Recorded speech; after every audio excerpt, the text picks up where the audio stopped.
You feel it every time the plane hits the runway. The speed, the force, the silent fear that you are still moving too fast with very little space left. It feels like brakes should save you, but that is not the truth. I am Captain Sam, with 31 years in the cockpit, and what actually stops a commercial airplane is something most people never imagine.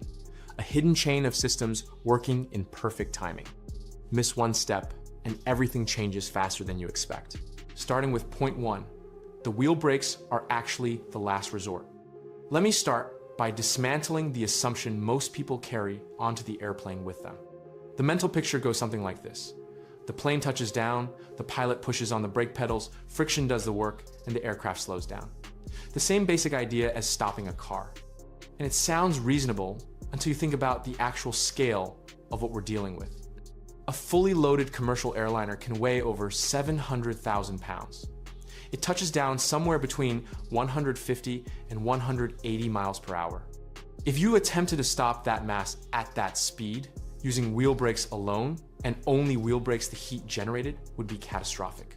We are talking about temperatures that would push the braking system so far past its design limits that tire failure becomes a real possibility within seconds.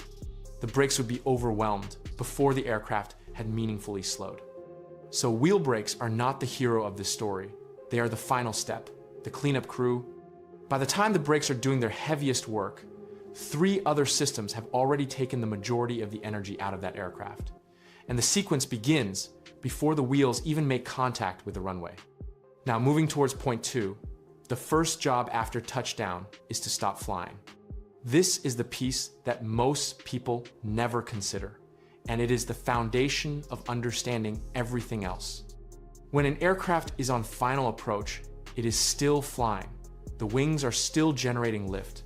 The air moving over those surfaces is still supporting the weight of the airplane. And here's why that matters enormously. As long as the aircraft is being held up by aerodynamic lift, most of its weight is not resting on the wheels. And if the weight is not on the wheels, the brakes have almost nothing to grip. You can push those brake pedals as hard as you want. Without weight pressing the tires into the runway, the friction is minimal. So the very first priority at touchdown is not deceleration, it is weight transfer. Getting the full mass of the aircraft off the wings and onto the wheels as quickly as possible. The moment the main gear touches down, panels on the upper surface of the wings rise up. These are called spoilers. And their job is to destroy lift. They interrupt the smooth airflow over the wing surface, deliberately breaking the aerodynamic efficiency that kept the airplane in the air for the past several hours. The wing essentially stops working as a wing. Lift collapses. And the full weight of the aircraft, all those hundreds of thousands of pounds, presses down hard onto the wheels. Now the brakes have something to work with. Now the runway can push back. Spoilers do a second job simultaneously. By disrupting the airflow so aggressively, they dramatically increase drag. The air itself becomes a braking force. At 180 miles per hour, that aerodynamic resistance is not trivial. It is a meaningful contributor to slowing the aircraft in those first critical seconds after touchdown. 2 jobs, 1 system, activated the instant the wheels meet the runway. Moving ahead to point 3, the engines spool up, and that is intentional. If you've ever sat in a window seat during landing and noticed something strange, the engines seeming to get louder after touchdown rather than quieter, you were not imagining it, and you were not hearing a malfunction. That is reverse thrust. And it is one of the more counterintuitive things that happens during a landing sequence. Inside the engine, a series of mechanisms deploy that redirect the airflow. Instead of the engine pushing air rearward to drive the aircraft forward, it redirects that airflow forward, pushing against the direction of travel. The same force that has been propelling the aircraft across the sky for the past few hours is now being turned against its own momentum. From the flight deck, you feel it as a firm push forward against your harness. From the cabin, you hear the engine noise change pitch and intensity in a way that surprises passengers who don't know what to expect. Reverse thrust alone will not stop the airplane. It is not designed to.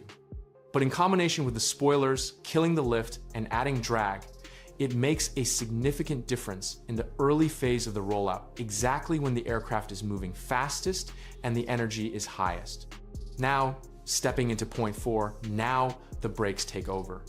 By this point in the sequence, the aircraft has shed a meaningful amount of its initial speed. The weight is fully transferred to the wheels. The aerodynamic drag is working. Reverse thrust is pushing back against the forward momentum. And now, finally, the wheel brakes step in to bring the aircraft to a complete stop. These are not the brake pads on your car.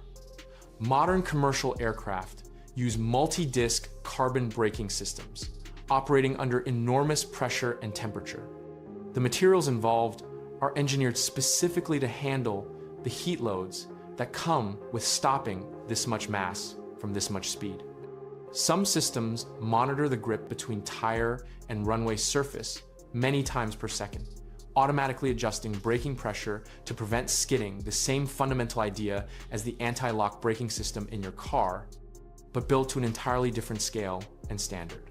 By the time the brakes are at their maximum effectiveness, the aircraft is already considerably slower than it was at touchdown. The brakes are completing a job that 3 other systems started. That is the design. That is the intention. What this all means. Here is how I want you to think about this the next time you feel that thud of touchdown and the runway starts rushing past your window. What you are experiencing is not braking, not in any simple sense. What you are experiencing is a transition, one of the most precisely engineered transitions in modern transportation. The aircraft is moving from being controlled by air to being controlled by the ground.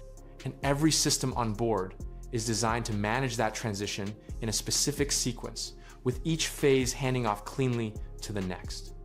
The spoilers kill the lift and transfer the weight. The aerodynamic drag starts pulling speed out of the aircraft. Reverse thrust works against the momentum at the moment it matters most. And then the wheel brakes finish the job on a surface that is now fully prepared to receive them. None of those systems could do it alone.